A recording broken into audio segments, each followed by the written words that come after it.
충남대 내포 캠퍼스가 2027년 신입생 모집을 시작으로 학부와 대학원생 등 1,100명 규모로 조성될 전망입니다.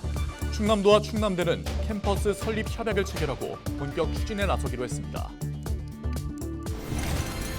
22대 총선이 다가오면서 충남 선거구의 본선 후보자가 점차 정해지고 있습니다. 재대결 선거구가 많은 충남 지역 선거의 관전 포인트를 살펴봤습니다. 충남도가 자동차 부품과 2차 전지 분야 등 국내 우량 기업 16곳으로부터 약 5,600억 원 규모의 투자를 받았습니다. 충남도는 6,500억 원 이상의 경제 효과가 발생할 것으로 기대하고 있습니다. 충남도가 내년부터 내후년까지를 충남 방문의 해로 정했습니다. 충남도는 국내외 관광객 4천만 명 유치를 위해 관광 박람회와 콘서트 등을 개최할 계획입니다.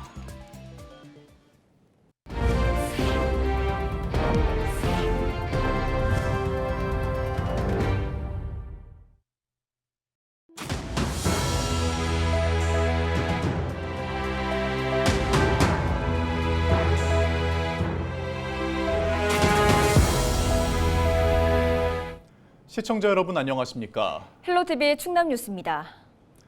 대전에 있는 거점 국립대학인 충남대가 드디어 충남에 들어섭니다. 지지부진했던 내포 캠퍼스 설립 작업이 국립학교 설치령 개정으로 급물살을 타게 된 건데요. 법적 걸림돌이 해소되면서 이번에는 캠퍼스 설립이 확실시되는 분위기입니다. 한범호 기자입니다. 내포 신도시에 있는 부지입니다. 축구장 23개 면적에 해당하는 이곳에 충남대 내포 캠퍼스 첨단그린 융합대학이 들어섭니다. 충남대 내포 캠퍼스는 2027년 신입생 모집을 시작으로 단계별로 인원을 늘려 2035년까지 1,100명 규모로 조성될 예정입니다. 학부 600명, 대학원 400명 등으로 해양수산과 첨단그림 분야 등 14개 학과, 4개 연구센터가 설치됩니다. 충남도와 홍성군, 충남대는 19일 도청에서 이런 내용이 담긴 업무 협약을 맺고 본격적인 캠퍼스 설립에 나서기로 했습니다. 충남대는 지난 1989년 행정구역 개편으로 대전에 위치하게 됐는데 거의 30년 만에 충남에도 캠퍼스가 생기게 된 겁니다. 내포 캠퍼스 설립은 지난 2015년 첫 논의 이후 협약만 2번 체결했을 뿐 가시화된 진전은 없었습니다. 법적 근거를 마련하지 못했기 때문입니다. 그런데 지난해 11월 관련 심의를 통과하면 학교 소재지 외에도 교육 연구시설을 둘 수 있도록 국립학교 설치령이 개정되면서 걸림돌이 사라졌습니다. 충남이라는 이름을 씀에도 불구하고 충남에는 단과대가 하나도 없고 또 충남에 충남대학교와 기여를 여지까지 한 게 하나도 없습니다. 국무총리 또 교육부 장관 만나서 이 문제를 해결해서 설치령을 바꿨기 때문에 이제 앞으로 가능하다 이렇게 생각이 듭니다. 내포 캠퍼스 교육 연구 분야는 충남도 주력 산업과도 일치합니다. 단순한 경제 활성화 효과를 넘어 다양한 분야에서 전문 인력을 양성하고 지역과 대학이 상생 발전할 수 있을 것으로 기대됩니다. 첨단 그린 융합 캠퍼스를 신설하게 됩니다. 여기에는 해양, 수산, 그린 바이오, 그리고 에너지 신산업 클러스터와 또 친환경 모빌리티 이런 그 충남도의 주력 산업들이 포함돼서 운영될 예정입니다. 충남대는 조만간 교육부에 설립 신청서를 제출하고 오는 2026년 상반기 내포 캠퍼스 착공에 들어가겠다는 목표. 이에 맞춰 충남도와 홍성군은 200억 원 상당의 부지 매입비 등 각종 재정적, 행정적 지원에 나설 계획입니다. 헬로티비 뉴스 한보호입니다. 제22대 국회의원 선거가 점차 다가오고 있는 가운데 본선 후보자가 하나둘씩 정해지고 있습니다. 또 당내 경선이 실시되는 지역도 있어 관심이 점차 커지고 있는데요. 이번 충남 지역 본선 대진 윤곽과 관전 포인트에 대해 종호석 기자가 알아봤습니다. 이번 충남 지역 총선의 키워드는 재대결입니다. 먼저 서산 태안 선거구는 3파전으로 치러질 전망입니다. 더불어민주당에선 조한기 전 청와대 의전비서관의 단수 공천이 확정됐습니다. 이어 지난 16일에는 국민의힘이 성일종 현 지역구 의원의 단수 공천을 발표했습니다. 이에 따라 조 전 의전비서관과 성 의원의 세 번째 대결이 펼쳐집니다.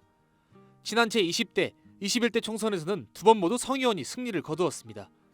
20대 총선 당시 두 명의 득표율 격차는 1.76%포인트, 21대 총선에서는 8.48%포인트였습니다.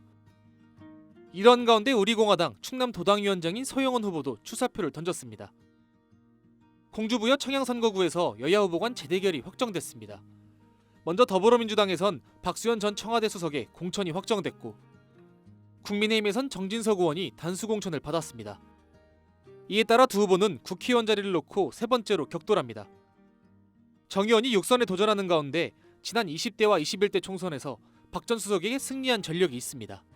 특히 4년 전 치러진 총선에서는 정 의원이 득표율 48.65%를 얻어 박 전 수석을 2.22%포인트 차로 이겼습니다. 이러한 가운데 사단법인 공주시마을 공동체 네트워크 이사장인 무소속 고주환 후보도 등록을 마쳐 3파전으로 치러질 예정입니다. 여야 모두 두 선구구에서 승리를 거둘 것으로 예상하는 만큼 각 후보 간 신경전이 치열해질 가능성이 큽니다. 당내 경선을 치르는 지역도 있습니다. 당진 선거구도 3파전으로 진행될 것으로 예상되는 상황. 국민의힘에선 정용선 전 당진시 당원협의회 위원장의 공천이 확정됐습니다. 더불어민주당은 어기구 현 지역구 의원과 송노섭 전 더불어민주당 부대변인이 경선을 치릅니다.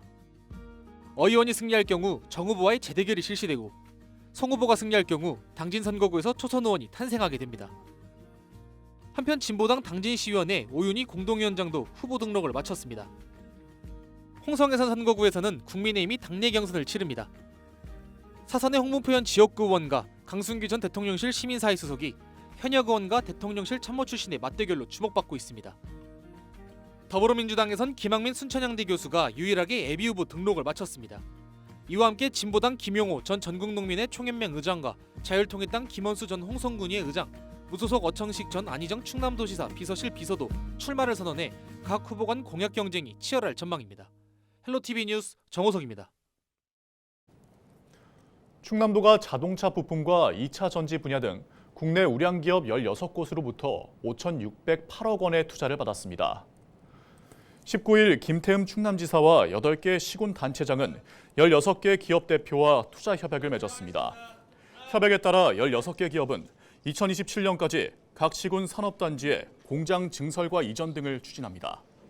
서산 테크노밸리 일반 산단에는 자동차 부품 공장이 들어서고 당진 성문 국가산단에는 2차 전지 소재 공장 등이 들어설 예정입니다. 충남도는 공장 증설 후 생산이 본격화되면 6,500여억 원의 생산 효과와 1,950억 원의 부가가치 효과가 날 것으로 기대하고 있습니다.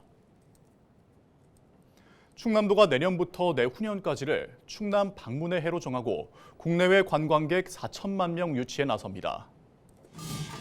이를 위해 도는 올해부터 온 오프라인을 넘나드는 다각적인 홍보 활동을 펼치고 체류형 관광 콘텐츠를 발굴합니다. 외국인 관광객 유치를 위해서는 일본과 베트남, 인도, 독일에 설치한 해외 사무소를 거점으로 삼아 관광 박람회와 설명회, 팸투어 등을 추진합니다. 오는 10월에는 방문의 해 선포식과 사전 콘서트를 개최하고 12월에는 범도민 홍보단을 발족할 예정입니다.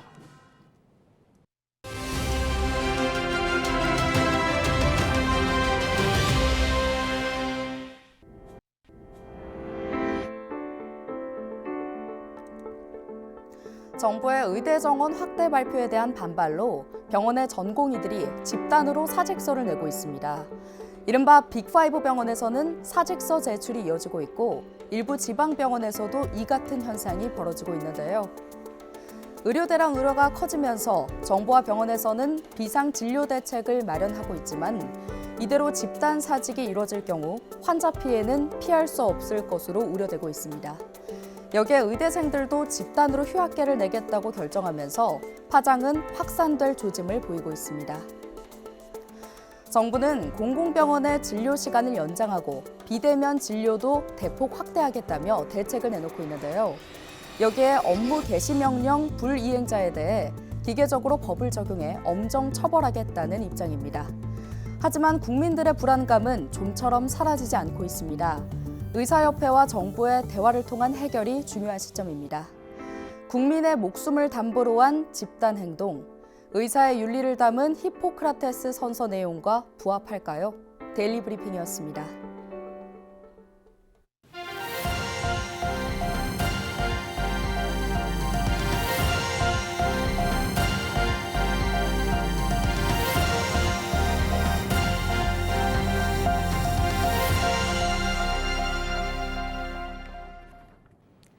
19일 새벽 4시 58분쯤 당진시 송산면 국도에서 승용차 한 대와 탱크로리가 부딪히는 사고가 났습니다. 이 사고로 승용차에 불이 나면서 차 밖으로 빠져나오지 못한 40대 운전자가 숨졌습니다. 경찰은 승용차 운전자가 역주행하다가 사고가 난 것으로 추정하는 한편 탱크로리를 모은 운전자가 음주나 졸음운전을 한 것은 아닌 것으로 확인했습니다. 경찰은 인근 CCTV 등을 토대로 정확한 사고 경위를 파악할 계획입니다. 당진과 홍성 지역의 교통사고와 사망자가 늘어났습니다. 지난 8일 기준 당진 지역의 올해 교통사고와 사망자는 각각 66건과 3명으로 지난해 같은 기간 대비 사고는 13건과 사망자는 3명 증가했습니다. 홍성 지역도 지난해 같은 기간보다 늘어난 교통사고 27건, 사망자 2명을 기록했습니다. 충남경찰청은 교통사고와 관련 사망자가 대폭 증가한 만큼 해당 지역을 대상으로 집중 단속을 실시할 계획입니다. 또 올해 충남 지역 전체 교통사망자의 30%가 발생한 아산에서도 단속을 강화할 방침입니다. 서산달래 60여 톤이 전국 대형마트 150여 곳에서 납품됩니다.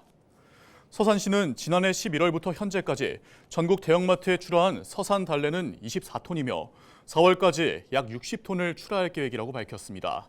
또한 운산과 해미, 음암면 일대에서 연간 1000여 톤의 달래가 생산되며 전국 생산량의 60%를 차지한다고 설명했습니다. 서산시는 4월 중 유기방 가옥 수선화 축제장 일원에서 달래 판매와 홍보 등을 진행할 계획입니다. 오는 23일까지 예산 융봉길배 전국 유소년 축구대회가 예산 종합운동장과 공주대학교 대운동장에서 열립니다.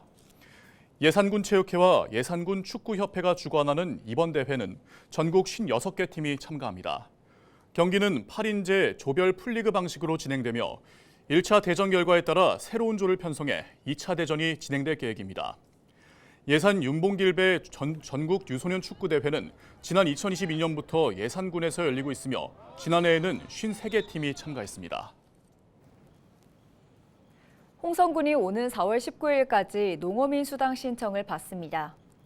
대상은 지난해 1월 1일 이전부터 수당 지급일까지 도내 주민등록을 두고 농업 경영체를 등록해 실제 종사한 농어업인입니다. 수당은 1인 가구 80만 원, 2인 가구 이상은 1인당 45만 원으로 홍성군 지역화폐로 지급합니다. 신청은 주소지 읍면행정복지센터에서 하면 됩니다. 충남도가 노인 일자리 확대에 나섭니다.